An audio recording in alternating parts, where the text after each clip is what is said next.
بسم اللہ الرحمن الرحیم۔ السلام علیکم۔ اسرائیل اور فلسطین تنازع کا دوسرا راؤنڈ شروع ہو چکا ہے۔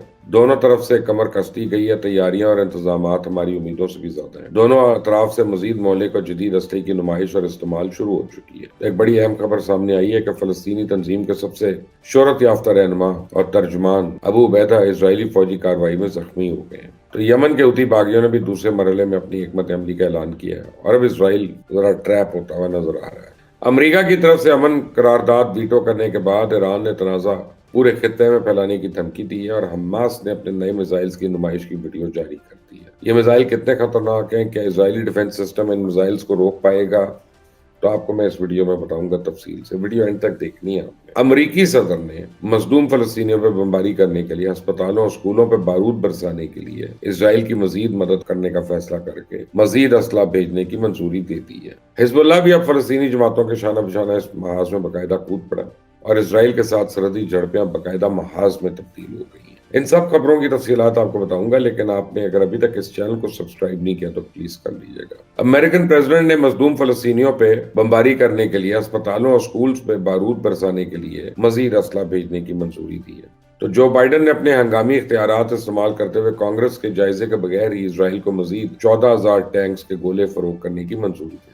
تو امریکی محکمہ خارجہ کا کہنا ہے کہ تقریباً 10 کروڑ 65 لاکھ ڈالر مالیت کے 14,000 ٹینک کے گولوں کی فروخت سے متعلق امریکن کانگریس کو مطلع کر دیا گیا۔ تو آرمز ایکسپورٹ کنٹرول میں ہنگامی صورتحال میں حاصل رعایت کے تحت اسرائیل کو ہتھیاروں کی فوری ضرورت ہے، اس لیے فروخت کو معمول کے کانگریس کے جائزے سے مستثنا قرار دیا۔ تو بہرحال امریکہ کے اسرائیل کو ٹینک کے گولے فروخت جو ہے $500 ملین کی ایک بڑی ڈیل کا حصہ ہے، جس کے لیے بائیڈن انتظامیہ نے کانگریس سے منظوری طلب کی تھی۔ بڑی ڈیل کے تحت غزہ میں فلسطینیوں کے لیے نسل کشی کے لیے تعینات اسرائیلی ٹینکس کے لیے امریکن اسرائیل کو 45,000 گولے فراہم کریں گے۔ امریکی وزیر خارجہ اینٹنی بلنکن نے کانگریس کے جائزے کے بغیر ہی اسرائیل کو مزید یہ گولے فروخت کرنے کی جو توجیہ پیش کی ہے، انہوں نے کانگریس کے ممبرز کو یہ بتایا کہ اسرائیل کو فوری طور پر ان گولے فروخت نہ کرنا امریکی قومی سلامتی کے مفاد سے کھیلنا، یعنی امریکی سلامتی جو ہے مظلوم فلسطینیوں کی نسل کشی سے جڑی ہوئی ہے۔ استغفر اللہ۔ تحقیقات میں تو یہ بات بھی ثابت ہو چکی ہے کہ اسرائیل کے 2 ٹینک غزہ میں صحافیوں کے قتل کے لیے بھی استعمال کیے گئے، اور اس سے پہلے ایمنسٹی انٹرنیشنل نے غزہ میں عام شہریوں کے قتل عام میں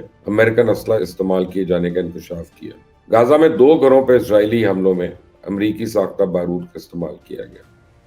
عالمی تنظیم کے مطابق 13 اکتوبر کو 2 گھروں پہ کی گئی بمباری میں 43 شہری شہید ہوئے۔ امریکہ پہ مستقبل میں ہر صورت پابندیاں لگیں گی، یہ امریکہ کا اصل چہرہ ہے جو پوری دنیا کو دکھایا جا رہا ہے، اور اس کے خلاف تمام ثبوت اکٹھے ہو رہے ہیں۔ یہ میں نہیں کہہ رہا، یہ ایران کے اور رشیا کے لیڈرز کہہ رہے ہیں۔ بہرحال امریکہ اس جال میں پھنستا ہوا دکھائی دے رہا ہے، اور طاقت کے نشے میں چور کو شاید یا ظالم کو معلوم نہیں ہوتا کہ وہ اکیلا ہو گیا، اور اقوام متحدہ کے اندر سے اسے کوئی ووٹ دینے کو تیار نہیں ہے، لیکن اس کے باوجود ابھی تک تو وہ اپنی ہٹ درمی پہ قائم ہے۔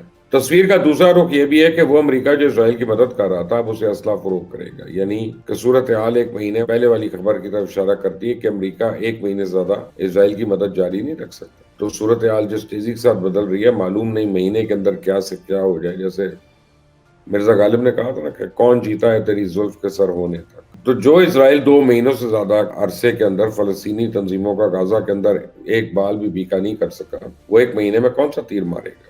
اور اس وقت فلسطینی تنظیم وہ نہیں ہے جو 7 اکتوبر کی تھی، اب اسے بہت زیادہ طاقتور ہے۔ غزہ کے اندر اسرائیلی فوجوں کی کارروائی اگر ہسپتالوں، گھروں، اسکولوں کی تباہی نکال دیں تو صفر ہے۔ اسرائیلی یرغمالیوں کی رہائی سمیت فلسطینی تنظیم کی کمر توڑنے سمیت کوئی ایک کامیابی اسرائیل نے اگر حاصل کی ہے یا اس کی فوج نے، تو دکھا دے مجھے بھی کوئی، کیونکہ نظر تو نہیں آتی۔ اب ایک نئی ویڈیو حماس کی طرف سے جاری کی گئی ہے جس میں میزائل فائرنگ کی نئی ٹیکنالوجی کی نمائش کر رہے ہیں۔ یہ میزائل جو ہے 90 کلومیٹر تک اپنے اہداف کو نشانہ بنا سکتے ہیں، اور کامیابی سے، یعنی کہ اسرائیل کے اہم مقامات ان میزائلز کی زد میں آ چکے ہیں۔ دوسری معلومات اس سے بھی انٹرسٹنگ ہے کہ ان میزائلوں کے ذریعے اسرائیلی ڈیفنس سسٹم آئرن ڈوم کا بھی حل نکالنے کی کوشش کی گئی ہے کہ ایک ہی وقت میں 8 میزائل اکٹھے فائر کیے جا سکتے ہیں، اور 7 اکتوبر کی طرح اگر ان میزائلز کی اکٹھی تعداد کو فائر کیا گیا تو پھر آئرن ڈوم جو ہے وہ دوبارہ سے فیل ہو جائے گا۔ تو اگر امریکہ یا اسرائیل نے اس کے جواب میں مزید آگے بڑھنے کی کوشش کی تو پھر یاد رکھیے گا کہ دنیا میں میزائل فائر کا سب سے جدید اور مہلک سسٹم جو ہے وہ رشیا کے پاس ہے، جو کسی وقت بھی فلسطینی اور لبنانی تنظیموں کے ہاتھ بھی لگ سکتا ہے تو یمن کے حوثی باغیوں نے بھی دوسرے مرحلے کی اپنی حکمت عملی کا اعلان کیا اور اب اسرائیل بری طرح پھنسنے جا رہا ہے۔ حوثیوں کے ترجمان نے بتایا کہ اگر غزہ میں انسانی بنیادوں پہ امداد نہ جانے دی گئی تو وہ اسرائیلی ریاست کی طرف جانے والے ہر جہاز کو روکیں گے۔ تو حالیہ عرصے میں حوثیوں کی جانب سے بحر احمر میں اسرائیلی ملکیت والے بحری جہازوں کو روکا گیا، تاہم نئی وارننگ میں اسرائیل جانے والے ہر جہاز کو نشانہ بنانے کی دھمکی دی گئی ہے۔ ترجمان کا کہا تھا یہ نہیں دیکھا جائے گا کہ یہ جہاز کس ملک یا کس قوم کا ہے، اسرائیل جانے والا ہر جہاز ہمارا ہدف ہوگا۔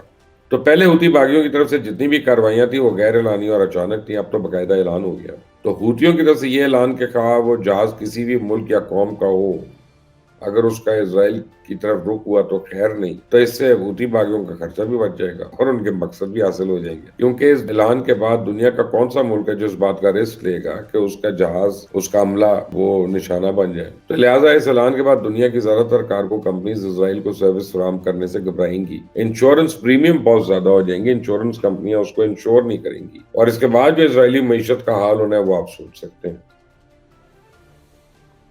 اب پہ کتنے عرصے تک اسرائیل امریکہ سے اسلحہ خریدتا رہے گا؟ ابھی تک تو اس کو مفت کی عادت پڑی تھی، اب پہلی بار ہی امریکہ نے پیسے مانگ لیے، تو ہر بھائی یعنی there are no free lunches in life. تو ایران نے امریکہ کو خبردار کیا ہے کہ ان اقدامات سے یہ لڑائی پورے خطے کو اپنی لپیٹ میں لے سکتی ہے، جو کسی سے بھی کنٹرول نہیں ہوگی۔ مثال کے طور پہ اگر حوثی باغی اپنے بیان کے بعد اسرائیل جانے والے کسی دوسرے ملک کا جہاز پکڑ لیتے ہیں تو پھر اس کا مطلب ہے وہ ملک بھی اس میں تنازع میں شامل ہو جائے گا۔ اس کے بعد یہ تنازع دنیا کے ان ممالک کو بھی اپنی طرف کھینچے گا جن کا اس تنازع سے ابھی دور دور تک تعلق نہیں ہے۔ تو ایک بڑی اہم خبر جو سامنے آئی ہے کہ فلسطینی تنظیم کے سب سے شہرت یافتہ رہنما اور ترجمان ابو عبیدہ جو ہیں اسرائیلی فوجی کارروائی میں زخمی ہوئے ہیں۔ اس خبر کے دو حصے ہیں۔ ایک پہلو تو یہ ہے کہ وہ تمام لوگ جو فلسطین سے ہمدردی رکھتے ہیں وہ ابو عبیدہ کے زخمی ہونے سے انتہائی ان کو تشویش بھی ہوگی، افسوس بھی ہوگا، دکھ بھی ہوگا۔ اور دوسری خبر یہ ہے کہ حماس کے سارے لیڈرز جو خود اپنے لوگوں کے ساتھ آگے فرنٹ لائن پہ جہاد کر رہے ہیں، کہیں سیف علاقوں میں نہیں بیٹھے ہوئے، نہ ان کی فیملیز بیٹھی ہوئی ہیں کہ مریں کوئی اور وہ پیچھے بیٹھ کے باتیں کرے بس۔ تو یہ بھی انہوں نے پروو کر دیا۔ تو یہ بہرحال اسرائیلی فوج نے بھی دعویٰ کیا کہ ابو عبیدہ جو ہے ان کی کارروائی میں بری طرح زخمی ہو گئے ہیں۔ ابو عبیدہ اکثر ویڈیو پیغام جاری کرتے ہیں جس میں ان کے انداز اور نقاب کو بڑی پذیرائی ملی ہے، اور مسلمان جہادیوں کے اندر ان کے اس انداز کو خاص شہرت حاصل ہوئی ہے، لیکن ان کا آخری ویڈیو پیغام جو ہے وہ 30 نومبر کو سامنے آیا تھا۔ اس بعد ان کا کوئی بھی ویڈیو نہیں آ سکا۔ پچھلے 2 ہفتوں سے ان کا صرف تحریری پیغام آیا ہے جس نے مزید شکوک و شبہات کو جنم دیا۔ تو ابو عبیدہ 2 ہفتوں سے صرف میسج لکھ کر پیغام جاری کر رہے ہیں، ابھی تک ویڈیو نہیں بنا رہے۔ ایک پراسرار شخصیت ہے، کبھی ان کی ایک تصویر آ جاتی ہے کہ یہ افغان طالبان سے خطاب کر رہے ہیں، کبھی کچھ ہو رہا ہے، لیکن وہ خان یونس کے علاقے میں ان کے متعلق کہا جا رہا ہے کہ وہاں پہ وہ زخمی ہوئے ہیں اور وہاں کے ایک ہسپتال میں زیر علاج بھی ہیں۔ تو اسرائیلی فورسز نے ابو عبیدہ کے بغیر نقاب کی تصویریں بھی جاری کی ہیں، تاہم حماس نے اس کو مسترد کر دیا۔ ان کے زخمی ہونے کے حوالے سے حماس نے کوئی تردید یا تصدیق نہیں کی ہے۔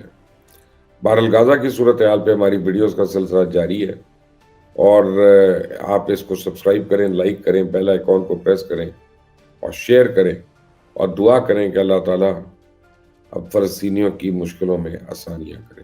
آمین ثم آمین۔